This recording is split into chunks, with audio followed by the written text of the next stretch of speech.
Hey guys, it's Josh Stern here, head coach of Keller Williams, Utah. And if you're tired of competing on price and you want to start winning on value, you need to hear what this 50-year-old veteran Lee Stern has to say. Lee Stern, thank you so much for coming in. You are one of my very favorite people on the planet. Should hope so. I'm his mom. So I've got a bunch of questions that I wanted to talk to you about the MREA listing system, your strategic selling process. So you've got 50 plus years of experience. What is one thing in your strategic selling system that causes sellers to choose you over another agent who discounts, say, on their commission? Probably, Josh, it's simply the consult that I do. The consulting situations, I'm finding about their needs, their wants, what's important to them. And then I have a good memory in that regard as to how to fill that and make those dreams come true. Perfect. And a lot of agents just kind of walk in with a CMA, a comparative market analysis. How does your system flip the script so you aren't just talking about price, but you're talking about strategy? Yeah, price is actually the very last thing we talk about. And we do talk about it because we have to fill in one blank on one line that says that price. But honestly, they've made their decision before we ever get to prices. Yeah. And so I think some of this you cover with the safe island, right? Well, I start with the safe island, let them know what we're going to accomplish while we're meeting there. But then I think the order in which I do it is different. Before we even see the house, we've set the whole timeline and they've agreed to when we're doing the grand opening, when the pictures are being taken.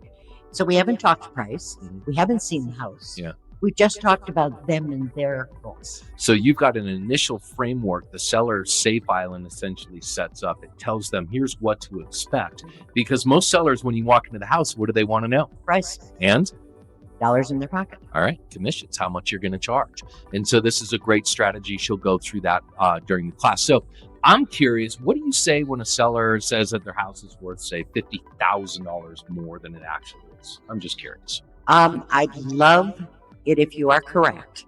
Tell me how you got to that price. Good one. And oftentimes they may have talked to somebody else, a neighbor or whatever. The neighbor said they got what they wanted, which may have been $50,000 more than they really sold for. That evidence would be in my CMA. We haven't pulled it out yet, but that evidence would be there. The other is some other agent told them. And I'm like, oh, that's great. Show me their comps. And I lean right in and I want to see those comps. And the agent left them nothing, showed them nothing, and just said that. And I'm like, okay, well, we're going to look at what the appraiser's going to look at and what the buyer's going to look at. Yeah, perfect. So what is the silent part of the listing presentation? You know, where the body language does some of the heavy lifting that tells you that you've got the listing? Probably when I ask them if they'd go get their calendar. Explain that for these guys. Okay. So we really schedule everything. We play a just pretend game. And I say, let's just pretend. I've asked them what day, and if I gave them my magic wand, they'd want to move. And so inside my book, which we have not opened, on the inside cover, I simply write that date down. And I go, let's work backwards from that. And so I ask them to get their calendar, and I just wait. And if they don't have a calendar, and some people don't, it's on their cell phone. I'm like, okay, open it up. I'll get mine open too. Very good. And we just go through the calendar first. Very, very good. Okay, so you've seen every market cycle since the 1970s. How does your presentation change when the market shifts from, say, a seller's market to a buyer's market? That's a great question. I hadn't thought about that one. Right now, I think we're on a pretty level market, to be honest. And prior to that, we were definitely on a seller's market. I feel bad for the poor buyers. Although I have to tell you honestly, 4 out of my last 6 have had multiple offers grand opening weekend. So I guess maybe we're not fully into a level market, at least on mine. Okay. I don't know, Josh. I know when it was a buyer's market, my average time on market was 12 months. You had to be in great relationships with your people.